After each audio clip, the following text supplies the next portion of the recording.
சற்று முன் கிடைத்திருக்கக்கூடிய முக்கியமான ஒரு தகவல் 2026 மே 13 இன்று தமிழக சட்டமன்றத்தில் நடைபெற்ற நம்பிக்கை வாக்கெடுப்பில் தாவேகா தலைவர் மற்றும் முதல்வர் விஜய் தனது பெரும்பான்மையை நிரூபித்துள்ளார்.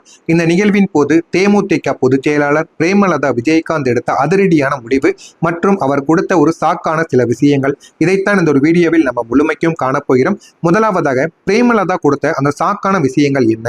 தேர்தலுக்கு முன்பு திமுக கூட்டணியில் இருந்த தேமுதிக வாக்கு எண்ணிக்கை முடிந்து தொங்கு சட்டமன்றம் உருவான ஒரு சூழலில் விஜய்க்கு ஆதரவளிப்பதா அல்லது வேண்டாமா என்பதில் மௌனம் காத்து வந்தது மிகப்பெரிய அளவில் அனைவருக்குமே தெரியப்பட்ட ஒரு விஷயம்.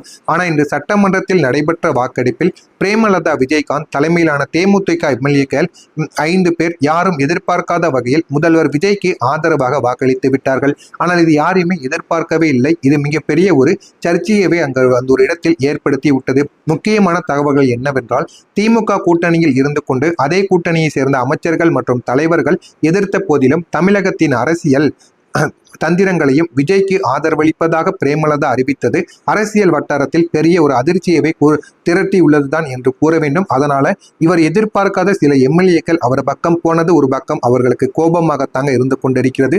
சட்டமன்றத்தில் அப்படி என்ன நடந்தது என்றால், நம்பிக்கை வாக்கெடுப்பு தொடங்கிய போது எடப்பாடி பழனிசாமி தலைமையிலான அதிமுகவினர் வெளிநடப்பு செய்தனர். திமுகவினர் வாக்கெடுப்பில் கலந்து கொண்டு எதிர்த்து வாக்களித்தனர். இந்த இக்கட்டான நிலைமையில் பிரேமலதா விஜயகாந்த் தனது கட்சியின் முடிவையும் அவர் அறிவித்தார். தமிழகத்தில் மீண்டும் ஒரு தேர்தலை திணிக்க நாங்கள் விரும்பவில்லை.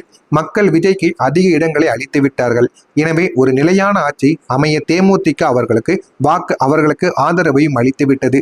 இதை கேட்டது முதல்வர் விஜய் தனது இருக்கையில் இருந்து எழுந்து பிரேமலதா அவர்களுக்கு நன்றியையும் தெரிவித்து விட்டார். விஜய் எதற்கு சாக்கானார் என்றால், விஜய் உண்மையில் பிரேமலதாவின் இந்த முடிவை அவர் முழுமையாக எதிர்பார்க்கவே இல்லைங்க.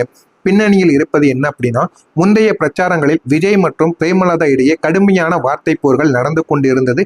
அதை அனைவருமே பார்த்திருப்போம். ஆனால் பிரேமலதா இப்படி கூறியது மிகப்பெரிய ஒரு சர்ச்சையவை எழுப்பிவிட்டது என்றுதான் கூற வேண்டும். ஆச்சரியம் என்ன தெரியுமா?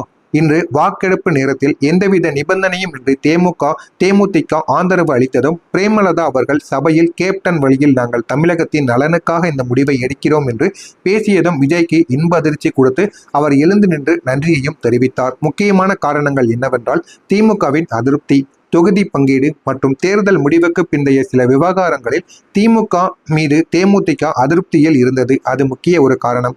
அரசியல்ல ரீஎன்ட்ரி வளர்ந்து வரக்கூடிய டிவிகேவுடன் இணக்கமாக செல்வது வருங்காலங்களில் தேமுதிகவுக்கு பலம் சேர்க்கும் என அனைவராலும் கருதப்படுகிறது.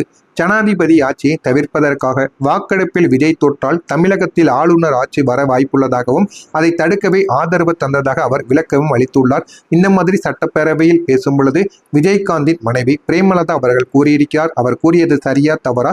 விஜய் நன்றி கூறியதையும் நீங்கள் சரியா தவறா என்பதையும் நீங்கள் கமெண்ட் வாயிலாக கூறுங்கள். மேலும் தகவல்களை தெரிந்து கொள்ள மறக்காம நம்முடைய அரசியல் சேனலை சப்ஸ்கிரைப் செய்து வைத்துக் கொள்ளுங்கள். நன்றி, வணக்கம்.